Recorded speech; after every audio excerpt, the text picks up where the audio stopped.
साथियों नमस्कार। आप सभी का अपने YouTube channel study with Ajay ST पर बहुत बहुत स्वागत है।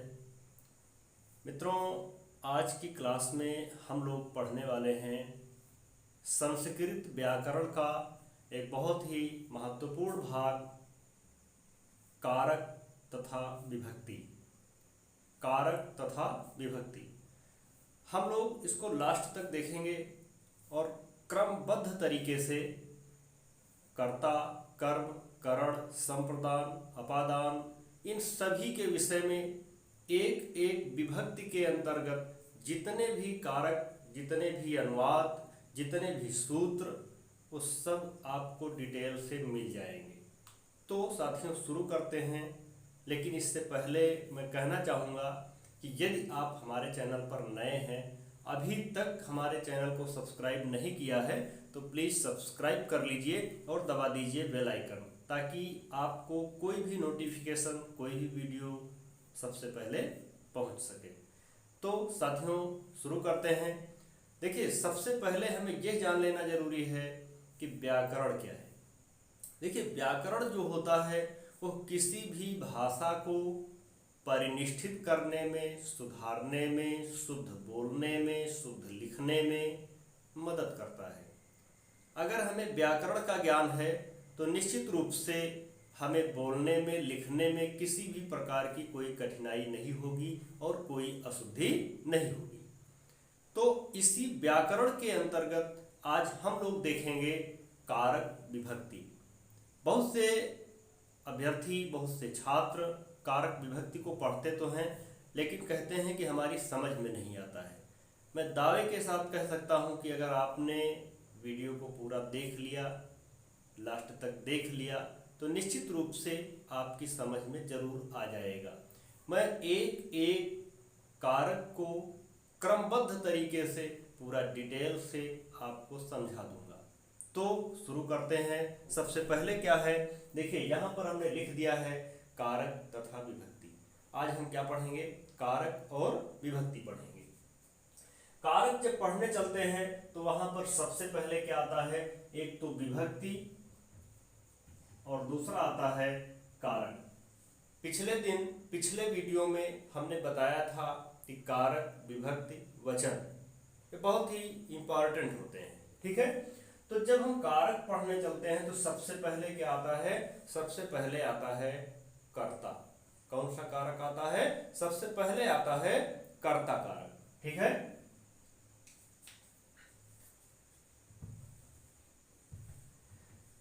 तो सबसे पहले आता है कर्ता कारक। ठीक, सबसे पहले कौन सा कारक आता है? कर्ता कारक आता है। अब अगर हम बात करें कि कर्ता क्या है, बिल्कुल सरल भाषा में हम ये कह सकते हैं कि जो कार्य करता हो वही करता है। कोई भी कार्य हो, वो चाहे खाने पीने, दौड़ने, खेलने, कूदने, नाचने, गाने, कोई भी कार्य हो, जो कार्य करता हो वही करता है। जो कार्य करता हो वही करता है। अब अगर आपसे कोई पूछे कि कर्ता कौन है, तो मुझे उम्मीद है कि निश्चित रूप से आप बता देंगे कि हाँ, जो कार्य करता। अभी जैसे हम कहें कि राम पानी पीता है, राम पानी पीता है, या कह सकते हैं राम जाता है। तो राम क्या है? राम जाने का कार्य कौन कर रहा है? राम कर रहा है। पीने का काम कौन कर रहा है? राम कर रहा है। अब हम कह सकते हैं कि नहीं, राम करता है। अभी हमने क्या कहा? जो कार्य करता हो वही करता है। तो यहां पर हमने जो भी उदाहरण दिए हैं, ये राम का जो उदाहरण दिए हैं ये करता है। ठीक है, अब कर्ता का सूत्र क्या है? देखिए, सभी विभक्तियों के अंतर्गत आपको एक एक, दो दो, चार चार सूत्र मिलेंगे और उन सभी सूत्रों का, सभी नियमों का डिटेल सहित हम लोग समझेंगे। अब ये सूत्र क्या कहता है? स्वतंत्र कर्ता। स्वतंत्र कर्ता, स्वतंत्र कर्ता का मतलब क्या होता है? जो किसी कार्य को स्वतंत्र रूप से करता हो वही करता है। इसका जो सूत्र यहां पर देखिए लिखा है, क्रियायाम स्वातंत्र्येण विवक्षितः कर्ता स्यात्।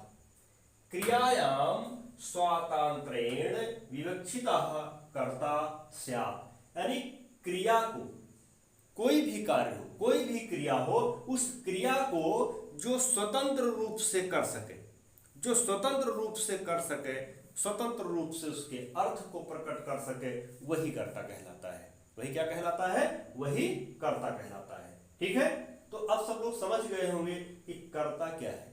कर्ता क्या है? क्रियायाम स्वातंत्र्येण विवक्षितः कर्ता स्यात्, जो क्रिया के अर्थ को स्वतंत्र रूप से स्पष्ट कर सके, स्वतंत्र रूप से प्रकट कर सके, बता सके, उसे क्या कहते हैं? कर्ता कहते हैं। जो स्वतंत्र रूप से अर्थ प्रकट कर सके, उसे क्या कहते हैं? कर्ता कहते हैं। ठीक है, अब जैसे हम देखते हैं यहां पर जैसे लिखा है रामः तिष्ठति, जैसे क्या लिखा है?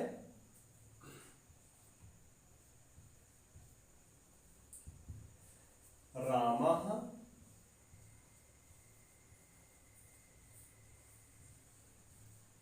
तिष्ठति, रामः तिष्ठति। अब देखिए यहां पर जो तिष्ठति है, तिष्ठत मतलब होता है बैठना। अब यहां पर जो तिष्ठत, जो बैठने का कार्य है, वो स्वतंत्र रूप से किसके लिए प्रकट कर रहा है? राम के लिए। किसके लिए कहा जा रहा है? राम के लिए। कौन बैठता है? राम बैठता है। ठीक है, तो रामः तिष्ठति। अब यहां पर जो है ये स्वतंत्र रूप से अर्थ प्रकट कर रहा है कर्ता की ओर, कर्ता के लिए। तो यहां पर कर्ता कौन हो गया? राम हो गया, क्योंकि बैठने का कार्य कौन कर रहा है? राम कर रहा है, स्वतंत्र रूप से कर रहा है, इसलिए यहां पर कर्ता हो गया राम। इसी तरीके से अगर हम कहें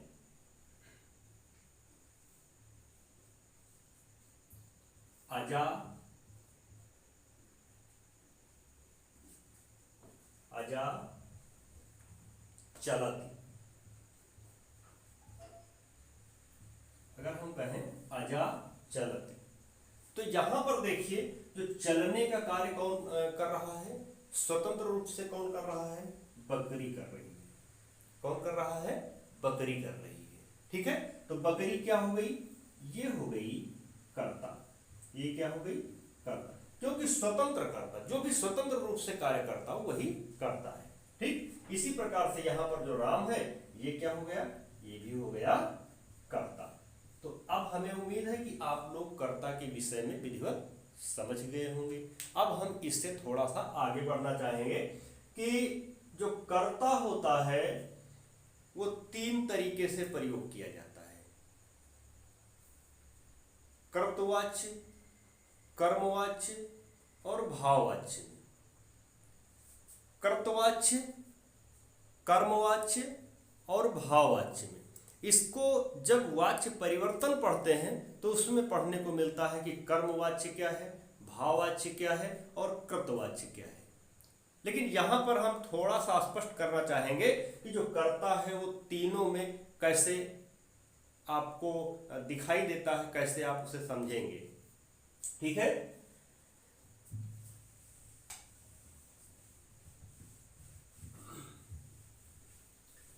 साथियों, यदि वीडियो आपको अच्छी लगे, क्लास अच्छी लगे, तो अपने दोस्तों को शेयर करिएगा, लाइक करिएगा। ठीक है, तो अब देखिए जो कर्मवाच्य, कृतवाच्य और भाववाच्य, कैसे यहां पर कर्मवाच्य, कृतवाच्य और भाववाच्य में कैसे होते हैं। देखिए सबसे पहले अगर हम बात करें कि रामः वेदम पठति,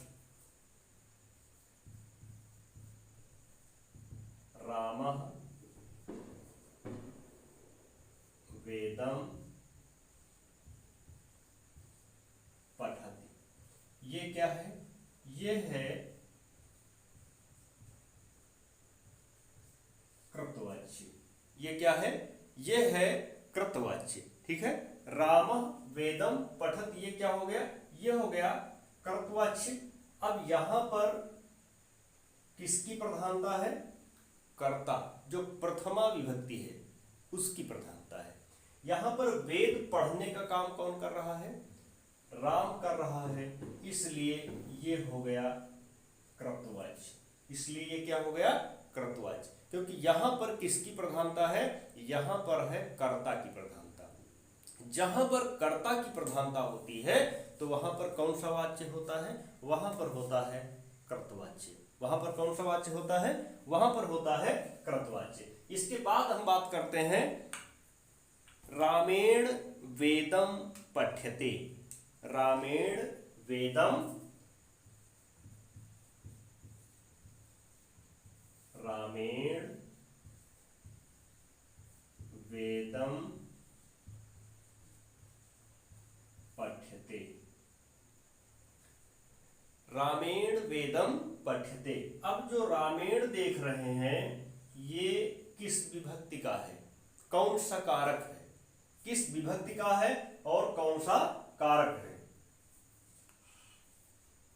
तो ये है कर्मवाच्य के अंतर्गत। किसके अंतर्गत है? कर्मवाच्य के अंतर्गत है। और यहां पर कर्मवाच्य में क्या आता है? जैसे रामेण हो गया तो ये तो है तृतीया का। किसका? किस विभक्ति का है? ये हो गया तृतीया विभक्ति का शब्द, ठीक है। और ये क्या है? इसको हमने बताया है ये है कर्मवाच्य। ये क्या है? ये है कर्मवाच्य। यहां पर किसकी प्रधानता है? वेद। यहां पर किसकी प्रधानता है? वेद। क्यों? रामेण वेदम पठ्यते। राम के द्वारा वेद पढ़ा जाता है। राम के द्वारा वेद पढ़ा जाता है। अब जहां से के द्वारा चिन्ह आ गया तो वहां पर कौन सी विभक्ति हो जाएगी? वहां पर हो जाएगी तृतीया विभक्ति हो जाएगी। और तृतीया विभक्ति में कारक कौन सा होता है? करण कारक होता है। कौन सा कारक होता है? करण कारक होता है। ओके साथियों, फिर आगे देखते हैं। तो यहां पर ये हो गया हमारा कृतवाच्य और ये हो गया हमारा कर्मवाच्य, ठीक। तो यहां पर देखिए रामेण वेदम पठ्यते। रामेण वेदम पठ्यते, ये कौन सा हो गया? ये हो गया कर्मवाच्य, ठीक है। ये कौन सा वाच्य हो गया? ये हो गया कर्मवाच्य। और इसके बाद क्या आता है? रामेण भूयते। भूयते मतलब होता है, भू धातु है। इसमें कौन सी धातु है? भू धातु है, ठीक है। इसमें पठ धातु है, इसमें पठ धातु है। और यहां पर क्या है? यहां पर भू धातु है। भूयते भू माने होता होना, ठीक है। इसके जो धातु रूप चलते हैं भवति भवता भवन्ति, ठीक है। तो यहां पर क्या है? यहां पर रामेण भूयते।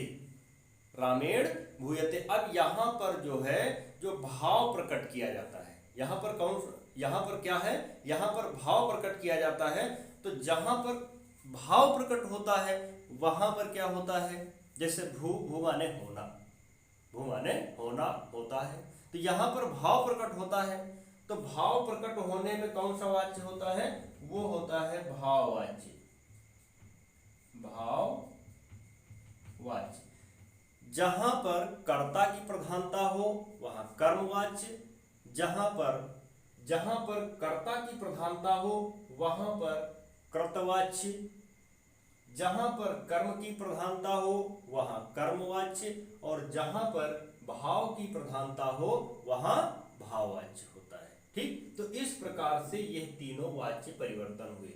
जब वाच्य परिवर्तन का प्रकरण हम आप लोगों को पढ़ाएंगे तो डिटेल से निश्चित रूप से उसमें आप सब कुछ समझ जाएंगे, ठीक है। तो अब हम ये इतना जो कुछ हमने बताया ये कर्ता के अंतर्गत आता है, इसलिए हमने यहाँ पर इसको थोड़ा सा विस्तृत रूप से बता दिया है।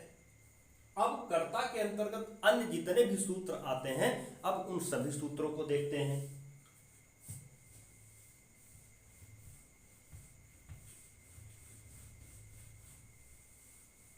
तो यहां पर हम देखते हैं, यहां पर हम क्या देखते हैं? देखिए जो कर्ता के अंतर्गत दूसरा हमारा सूत्र आता है वो है प्रतिपादिकार्थ लिंग परिमाण वचन मात्रे प्रथमा। कहां कहां पर प्रथमा विभक्ति का प्रयोग होता है, कैसे कैसे प्रयोग होता है? तो हम यहां पर देखेंगे किसके किसके अर्थ में? लिंग, परिमाण और वचन। देखिए यहां पर हमने नोट कर दिया है लिंग मात्र में, परिमाण मात्र में और वचन मात्र में क्या होती है? प्रथमा विभक्ति होती है। कौन सी विभक्ति होती है? प्रथमा विभक्ति होती है। कैसे? जैसे यहां पर सूत्र कहता है कि लिंग परिमाण वचन मात्रे प्रथमा।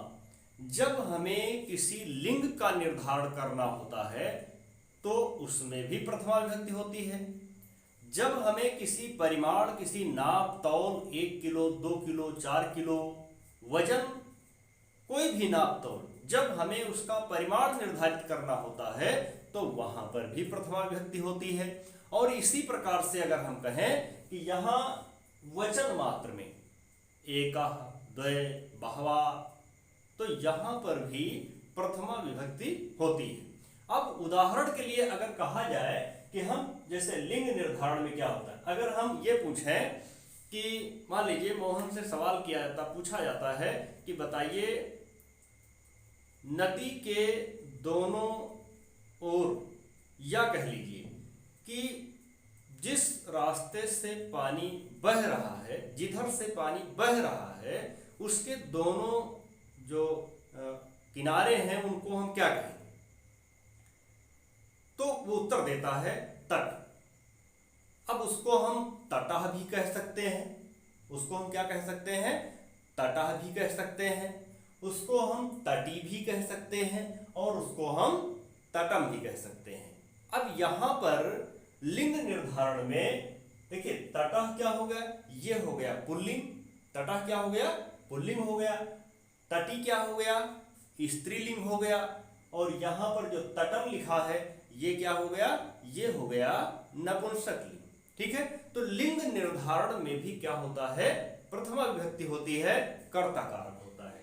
इसी प्रकार से परिमाण मात्र में, वजन में, वो चाहे जैसे 1 किलो चावल है, 2 किलो घी है, तो इस परिमाण मात्र में वजन करने में भी हमें कर्ता का ही प्रयोग करना पड़ता है, कर्ता का ही हम प्रयोग करते हैं।